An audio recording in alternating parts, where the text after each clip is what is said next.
Зәр анализіңізде ақуыздың, белоктың мөлшері көздің алдында қара нүктелі. Қыздар, сіздердің осындай алмасу картаңыздың ішінде. Сәлем қыздар, сіздермен бүгін мен дәрігер-гинеколог Жанар Ержан. Бұл видеода қыздар біз жүктілік кезінде кездесетін ең ауыр жағдайлардың бірі преэкламсия туралы сөйлесетін боламыз. Қыздар, преэкламсия кез келген жүкті әйелде жүктіліктің кез келген мерзімінде пайда болуы мүмкін. Сондықтан егер де сіз жүктілікті жоспарлап жүрген болсаңыз, немесе аяғыңыз ауыр жүкті келіншек болсаңыз, онда міндетті түрде видеоны соңына дейін көріп шығыңыз. Қыздар, сіз жүктілікпен емханаға, поликлиникаға учетқа тұрғаннан кейін, сіз гинекологқа барған сайын сіздің қан қысымыңызды өлшейді, және де белокқа, яғни ақуызға зәріңізді анализін тапсырып келуін өтінеді. Оның барлығы неге жасалады, қыздар? Өйткені осы преэкламсия диагнозын қою үшін осы екі көрсеткіш анықталады. Ол біріншісі қан қысымының жоғарылауы, екіншісі зәр анализіңізде белоктың, ақуыздың пайда болуы. Қыздар, егер де жүктіліктің 20 аптасынан кейін сіздің қан қысымыңыз 140-90-нан жоғары көтерілетін болса, зәр анализіңізде ақуыздың, белоктың мөлшері 300 мг-нан жоғары болса, онда преэкламсия деген диагноз қойылады. Жалпы қыздар, сіздің қан қысымыңызды өлшеп жатқан кезде сізге екі көрсеткіш айтылады, ол систоликалық қан қысымы және де диастоликалық қан қысымы. Мысалға, сізге қалыпты жағдайда қан қысымыңызды өлшеген кезде сізде 110-да 70, 120-да 80 деп атайды, мысалға. Сол 120-да 80 деген кезде 120 ол систоликалық қан қысымы болып саналады, 80 ол диастоликалық қан қысымы болып саналады. Сондықтан егер де сіздің қан қысымыңыз 140-та 90 дейтін болса, және де сізде зәр анализіңізде белок 300 мг-нан жоғары болса, онда преэкламсия деген диагноз қойылады.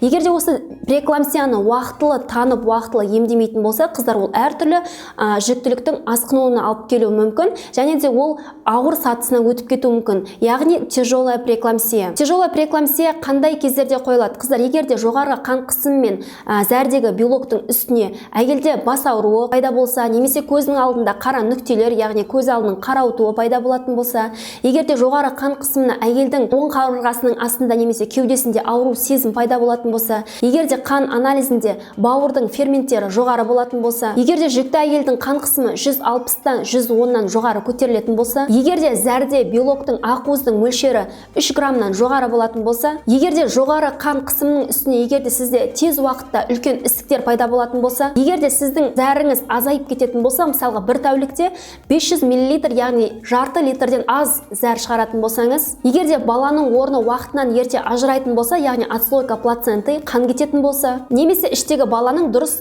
дамымай жатқан анықталатын болса, барлық осы белгілер қосылған кезде преэкламсия тяжелой степени деген диагноз қойылады. Қыздар, сіздердің осындай алмасу картаңыздың ішінде бірінші бетін ашсаңыздар, ол жерде барлық дабыл белгілері жазылған, яғни тревожные признаки. Соның ішінде экламсия, преэкламсия деген сияқты ауыр жағдайлардың белгілері осы бетте көрсетілген. Сондықтан міндетті түрде обменная карта, алмасу картасының бірінші бетіндегі тревожные признаки дабыл белгілерін оқып шығыңыз. Қыздар, егер де біз осы преэкламсия тяжелой степени деген жағдайларды уақытылы танып, уақытылы емдемейтін болсақ, онда айтқан болатын әртүрлі жүктіліктің асқынуларына алып келуі мүмкін. Ол қан кету, баланың дұрыс дамымай қалуы, және де әйелде құрысудың пайда болуы, яғни судороги. Егер де әйелде осындай экламсия, судороги пайда болатын болса, әрине ондай әйел жансақтау бөлімшесіне түсіп жатады. Преэкламсия кезінде, қыздар, кейбір жағдайларда маловодие кездеседі, яғни қағанақ суының аз болуы.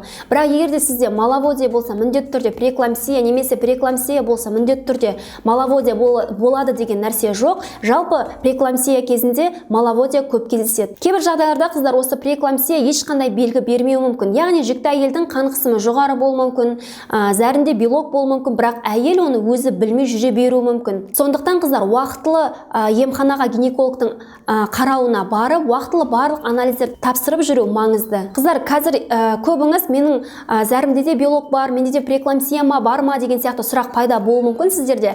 Бірақ преэкламсия диагнозы қойылу үшін, қыздар, тек қана белок в моче емес, міндетті түрде қан қысымы жоғары болу керек. Өйткені зәрдегі ақуыз белок в моче әртүрлі жағдайда пайда болуы мүмкін.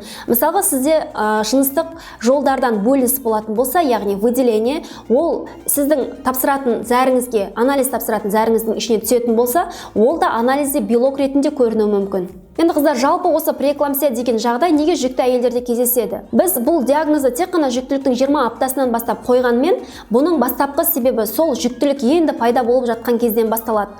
Қалыпты жағдайда ұрықтану процесі жатыр түтікшелерінде өтеді. Ол жақтан ұрық өте келе 4-ші, 5-ші, 6-ші күндері жатырдың ішіне қарай өтіп, сол жерде жатырдың ішкі қабатына енуі керек.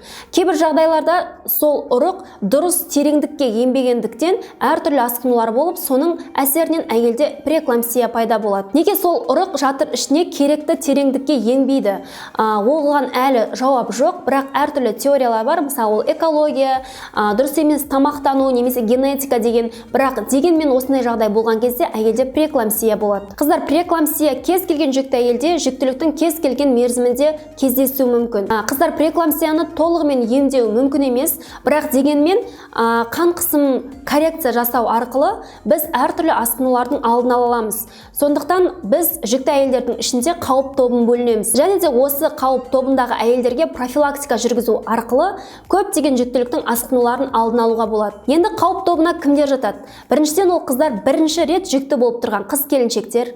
Егер де сіздің алдыңғы жүктіліктеріңізде преэклампсия, эклампсия деген сияқты жағдайлар кездескен болса, жүктілікке дейін сізде қан қысымының жоғарылайтын жағдайлары болған болса, яғни сізде созылмалы артериалды гипертония деген ауру болса, әртүрлі аутоиммундық аурулар, мысалға красная волчанка, егер де сізде қант диабеті болатын болса, егер де сізде алдыңғы жүктіліктерде қан кету, яғни баланың орнының уақытынан ерте ажырауы, отслойка плацента кездескен болса, немесе сіздің анаңызда, туған әпкеңізде преэклампсия, эклампсия деген жағдайлар кездескен болса, көп ұрықтық жүктілікте қауіп тобына жатады. Мысалға двойня, тройня болса, сондай әйелдер де қауіп тобына жатады. Және де егерде әйелде семіздік болса. Қыздар, егерде сіздер қауіп тобына жататын болсаңыз, онда сізде міндетті түрде преэклампсия болады деген нәрсе жоқ. Және де егерде сіз қауіп тобына жатпасаңыз, сізде преэклампсия болмайды деген нәрсе жоқ. Яғни преэклампсия кез келген жүкті әйелде жүктіліктің кез келген мерзімінде кездесуі мүмкін. Преэклампсия әсерінен болатын әртүрлі асқынулардың алдын алу үшін осы қауіп тобына жататын қыз-келіншектерге профилактика жүргізіледі.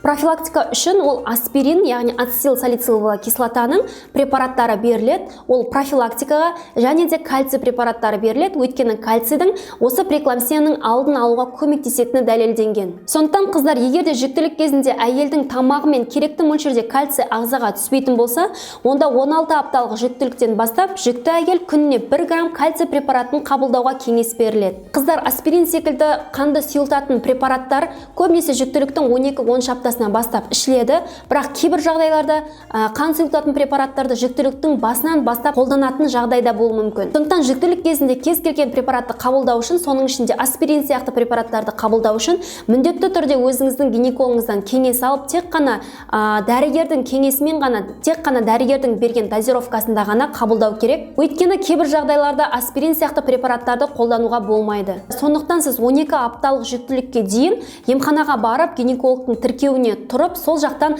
сіз қауіп тобына жатасыз ба, жатпайсыз ба, сізге профилактика үшін препараттар ішу керек па, керек емес па, соны анықтау маңызды. Преэклампсияны қыздар біз толығымен емдей алмаймыз дедік, бірақ дегенмен егер де осы преэклампсия жағдайын біз уақытылы танитын болсақ, қан қысымын коррекция жасайтын болсақ, біз әртүрлі асқынулардың алдын аламыз. Өйткені қыздар, преэклампсия жағдайы тек қана әйелдің ғана денсаулығына емес, іштегі баланың да денсаулығына үлкен әсерін береді. Мысалға, егер де преэклампсия уақытылы емделмеген болса, қан қысымына коррекция жасалмаған болса, онда іштегі бала дұрыс дамымай қалуы мүмкін. Преэклампсияның қыздар емі тек қана босану. Әрине, егер де сізде мысалға 24-28 апталық жүктілікте преэклампсия болып жатса, міндетті түрде сізді босандырады деген нәрсе жоқ.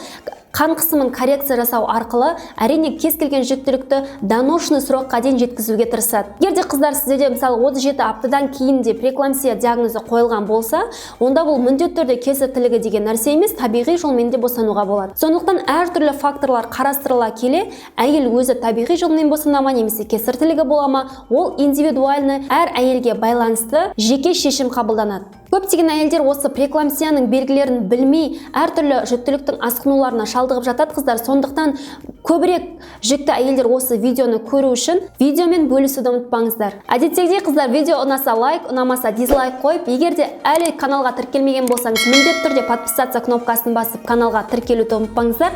Назарларыңызға рахмет. Келесі видеода кездескенше сау болыңыздар.